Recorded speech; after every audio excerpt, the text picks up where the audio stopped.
এটা লেপচাখার moonlight view homestay. আমরা তাসিগাঁও লেপচাখা ট্যুরের দুদিন এই লেপচাখার এই হোমস্টেতে কাটিয়েছিলাম। এখানে ওপরেই পরপর 4টে রুম আছে। মোটামুটি সব রুমগুলো থেকেই পাহাড়ের ভিউ পাওয়া যায়। আর সব থেকে বড় কথা, এই যে ব্যালকনি আছে খোলা, এখান থেকে সবসময় পাহাড়ের ভিউ যেদিকে খুশি আপনি পাবেন। আর সানরাইজ সানসেট এই ব্যালকনি থেকেই দেখতে পাবেন। এখানে মালিকের ব্যবহার কিংবা স্টাফদের ব্যবহারও ভালো ছিল, খাওয়ার দাওয়ারও ভালো ছিল আপনারা। এরপর আমরা ফ্রেশ হয়ে চলে গেলাম লাঞ্চ করার জন্য। দুপুরে আমাদের ছিল ভাত, ডিম, সবজি।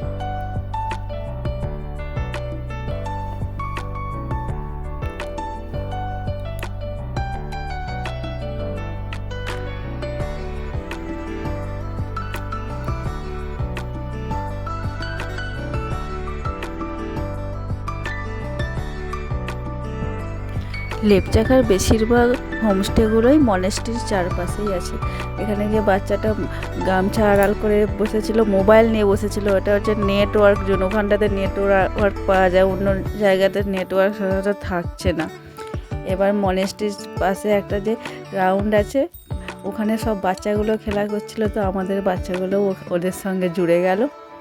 আর আমরা বসে বসে একটু রোদ পোহাচ্ছিলাম। আলিপুরদুয়ার লেপচাখা বক্সা পাহাড়ে একটি বিশেষ পরিচিত ডুপ্পা গ্রাম ও ডুপ্পা জাতির গ্রাম ও পর্যটনের সাথে যুক্ত ডুয়ার্সের ভূস্বর্গ বা মিনি তিব্বেত নামে পরিচিত। এখানে লেপচা জনজাতির সম্বন্ধ নেই কোনো। লেপচাখা নয়, লাপচা শাখা। এটি জোংখা ভাষা, যার মানে হাত ভাঙা জায়গা। এটির আসল নাম টসিগা, যার মানে পাহাড়ের শেষ উচ্চতা। এখানকার বাড়িগুলি কাঠ দিয়ে তৈরি ও নানা রঙে সজ্জিত। জনসংখ্যা কম, গ্রামটি ডুকপা জনগোষ্ঠীর বাসস্থান। তাদের উৎপত্তি ভুটানে এবং তাদের সংস্কৃতি নিচু পাহাড়ি অঞ্চলে বসবাসকারী নেপালি জনগোষ্ঠী থেকে সম্পূর্ণ ভিন্ন। ডুকপা বাড়িগুলির স্থাপত্যশৈলী ও আলাদা অথচ আকর্ষণীয়। লেপচাখা গ্রামের প্রধান আকর্ষণ পাহাড় চূড়া থেকে সেখানে বক্সা ন্যাশনাল পার্ক, ডুয়ার্স অঞ্চলের আঁকাবাঁকা অনেক নদীধারা পরিষ্কার আকাশে দেখা যায়, এক সঙ্গে উপভোগ করা যায়। প্রবাহমান নদীর দৃশ্য, নির্জন পরিবেশ, শান্ত আবহাওয়া লেপচাখাকে আকর্ষণীয় করে তোলে। আর আমরা এখানে একটা সুন্দর সূর্যাস্ত দেখলাম অরণ্যের মাঝে। এটা আমরা লেপচাখা মনেস্ট্রি থেকেই দেখেছিলাম, বেশ সুন্দর।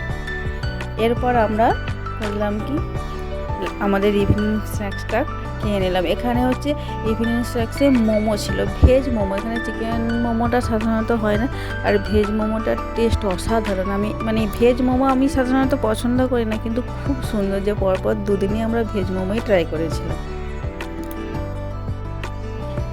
এরপর আমি ঢুকলাম হোমস্টের যে কিচেনে ঢুকলাম। ওখানে হচ্ছে গাইড দাদা রান্না করছিল, আর যে আমাদের হোমস্টের মালিক, ওনারা দুজনে রান্না করছিল আমাদের জন্য। ডিনারে হচ্ছে আজকে চিকেন আছে।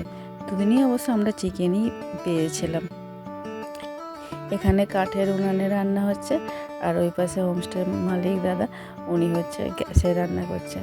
আর এদের হচ্ছে একসাথে একটা দোকানও আছে। আর বাচ্চাটা হচ্ছে বোর্ডিংয়ে পড়ে, কিন্তু এখন ছুটির জন্য বাড়ি এসেছে। ও ওখানে গান চালিয়ে নাচছিল। আর কালকে আমরা চলে যাব কাটলুম রিভার ট্রেকে। আর উল্টো দিকেই ঠিক আছে কমলালেবুর বাগান। দুটোই আমরা হাইকিং করে ফিরে আসব। Thank you.